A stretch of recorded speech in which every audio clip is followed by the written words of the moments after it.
바울 설교를 보도록 하겠습니다.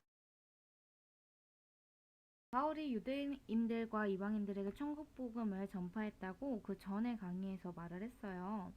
이때 사도행전 13장 16절 바울이 일어나 손짓하며 말하되 이스라엘 사람들과 및 하나님을 경외하는 사람들아 들으라, 이 말씀에 손짓하며를 보면서 설교한테 제스처를 아주 적절하게 잘 사용했다라는 것을 볼 수 있습니다.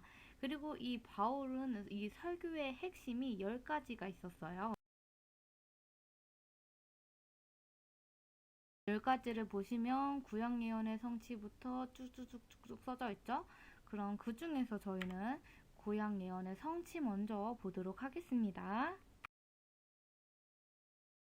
13장 27절 선지자의 말을 응하게 하였도다. 13장 29절 성경에 그를 가리켜 기록한 말씀을 다 응하게 한 것이라. 이렇게 구약 예언의 십자가의 고난, 대리적 속죄의 죽음, 육체적 부활 등 선지자들의 예언들이 다 이루어졌다라면서 말을 하고 있어요.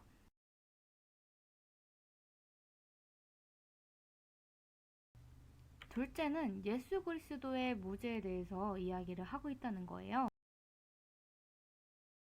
예수님은 무죄다. 원죄 유전죄로부터 자유하시며 죄들과 관계가 없고 예수님은 자범죄가 없다라는 걸 말하고 있어요. 예수님은 인간의 연약성은 이어받았어도 성령님의 잉태로 처녀의 몸에서 탄생하였기 때문에 죄의 성질은 이어받지 않았습니다. 또한 예수님은 죄 때문에 심적으로나 육체적으로나 고통받으신 일이나 죄를 제거하기 위해 노력한 일도 없으셨고요. 죄를 고백하는 기도도 없으심을 보면서 육체적으로나 말로나 행위로든 어떤 형태로든지 범죄한 사실이 없고 오히려 다른 사람의 죄를 용서해달라고 하는 모습들을 볼 수 있었어요.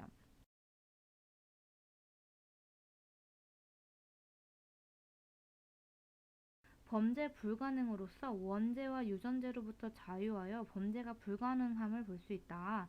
만일 예수님이 범죄 가능성이 있어서 죄를 범했다면 죄인을 죄에서 구속할 수 없으며 구속주가 될 수 없기 때문입니다. 그래서 예수 그리스도의 신성은 범죄가 불가능하다. 예수 그리스도의 인성도 범죄가 불가능하다입니다. 그럼 십자가에 못 박힌 세 번째 사건 보도록 할게요. 십자가에 못 박힌 거는 사도행전 13장 29절 성경에 그를 가리켜 기록한 말씀을 다 응하게 한 것이라 후에 나무에서 내려다가 무덤에 두었으나 라는 말씀을 통해 알 수 있어요. 나무에서 내려다가 라는 말씀을 통해 십자가 처형을 당함을 볼 수 있는데 이는 죄인들 중에서도 가장 큰 죄인이며 신명기 21장 23절 나무에 달린 자마다 저주 아래 있는 자라고 하였습니다.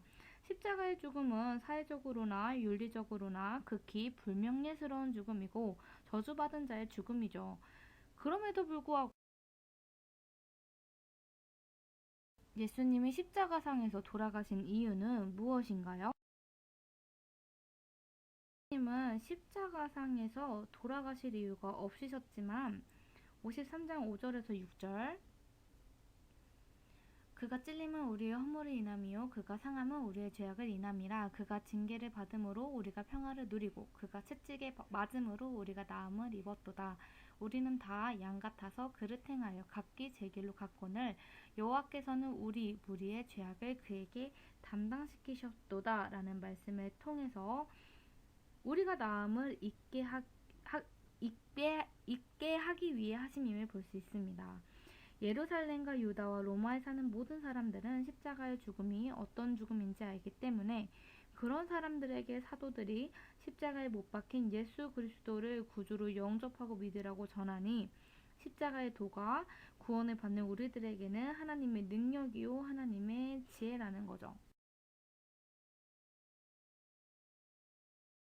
또 새 무덤에 장사 지낸 바를 주제로 설교를 했어요. 사도행전 13장 29절 무덤에 두었으나 인간의 생각으로는 상상도 못할 새로운 일이 발생을 한 거죠. 하나님께서는 예수님의 성체를 안장하시기 위하여 아리마대 요셉으로 하여금 새 무덤을 준비케 하였어요. 그래서 아직 사람을 장사한 일이 없는 새 무덤을 이제 그 누구냐? 아리마대 요셉이 준비를 한 거죠. 이 아리마대 요셉은 경제적으로 부유한 부자이며 예수님을 따르는 제자였고 하나님의 나라를 고대하는 자며 십자가 처형을 반대한 정의의 사람이며 하나님의 사람이었습니다. 아무튼 예수님의 성체는 이 무덤은 아직 사람을 장사한 일이 없는 새 무덤에 있어야 된다라고 했어요. 그러면서 마태복음 8장 20절 여우도 굴이 있으나 인자는 머리 둘 곳이 없다고 말씀하셨는데요. 예기치 못했던 새로운 무덤, 이사야 53장 9절 고난받은 종 메시아는 사람들의 멸시와 천대를 받아도 그의 죽음은 부활이라의 말씀대로 새로운 무덤에 장사 지낸 바 되었으니 하나님의 섭리라고 할 수 있습니다. 이렇게 하나님의 섭리를 아리마대 요셉을 통해서 사용함을 알 수 있습니다. 그리고 그 시체가 썩지 아니함에 대해서 설교를 하셨어요.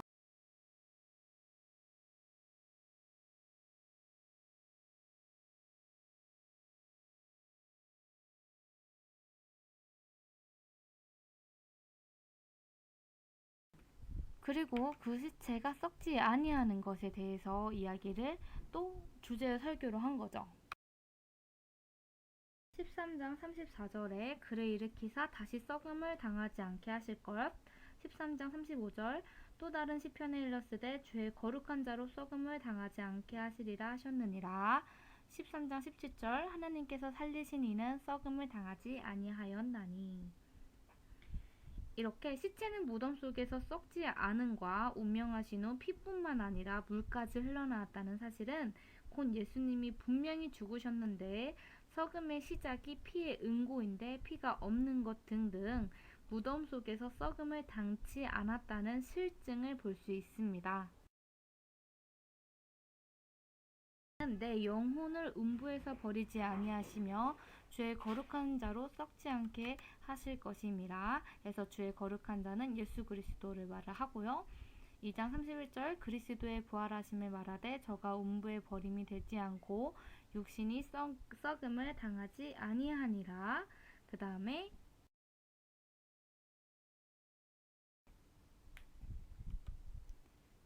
하나님이 살리신 이는 썩음을 당하지 아니하였느니라 는 말씀을 통해서 시체가 썩지 아니한 설교를 하신 것들을 볼 수 있습니다. 그리고 하나님이 다시 예수 그리스도를 살리신 부분에 대해서도 또 설교를 했는데요. 이 하나님이 다시 살린 것도 하나님이 죽은 자 가운데서 그를 살리신지라 곧 하나님이 예수를 일으키사 또 하나님이 죽은 자 가운데서 그를 일으키사 하나님께서 살리시니 이렇게 말씀 속에서 계속 나타내고 있습니다. 그리고 하나님께서 사망의 고통을 풀어 살리셨다고 하셨는데 고통이란 오디나스, 해산의 고통을 의미합니다. 그러한 죽음의 고통을 하나님께서 풀어주셨다, 풀다, 루오, 자유케 하다, 해방시키다 라고 하심을 볼 수 있고요. 예수 그리스도를 풀어주셨음으로써 더 이상 사망의 고통이 예수님을 속박하지 못한다 라고 말을 하고 있습니다. 그리고 예수 그리스도 부활의 증거에 대해서도 설교의 주제였다는 거죠. 그래서 갈릴리로부터 예루살렘에 함께 올라간 사람들에게 여러 날 보이셨으니 저희가 이제 백성 앞에 그의 증인이라는 말씀을 통해 여러 번 여러 장소에 나타나심으로 부활을 자증함을 볼 수 있었습니다. 여기서 3일 만에 다시 살아나리라 라고 하신 예언의 말씀은 참이며 예수님은 보내심을 받은 하나님의 아들이시며 죄인들을 위한 구원 사역을 성공할 수 있다는 걸 볼 수 있어요. 구원 사역을 성공함을 볼 수 있습니다. 그 증거로서는 예수님께서 부활하신 후 12회 나타나셨다는 것을 통해 알 수 있었어요. 그리고 제세함 받은 설교를 하기 시작합니다. 그러므로 형제들아 너희가 알 것은 이 사람을 힘입어 죄사함을 너희에게 전하는 이것이며 이 사람은 죄의 값으로 사망에 이르는데 은혜와 자비와 긍휼로 피 흘려 죽으심으로 죄와 사망 가운데서 구속함을 볼 수 있다라고 말을 합니다. 그리고 마지막 의롭다함을 또 받았어요. 3장 39절 또 모세의 율법으로 너희가 의롭다 의롭다 하심을 얻지 못하던 모든 일에도 이 사람을 힘입어 믿는 자마다 의롭다 하심을 얻는 이것이니라. 모세의 율법으로는 의롭다 함을 얻을 자가 한 사람도 없었는데 예수님이 고난과 죽으심으로 말미암아 성취하신 온전한 의를 믿음으로 말미암아 의롭다 하심을 얻는다고 하셨기 때문에 이루어질 수 있다라는 거예요. 칭의, 즉 예수 그리스도의 온전한 의를 그리스도인에게 전가시킴으로 죄인을 이롭다라고 선언하시는 하나님의 법정적 선언임을 볼 수 있습니다. 그리고 이 복음의 핵심을 계속 반복 설교했다라는 게 마지막 그 바울의 설교의 핵심이었어요.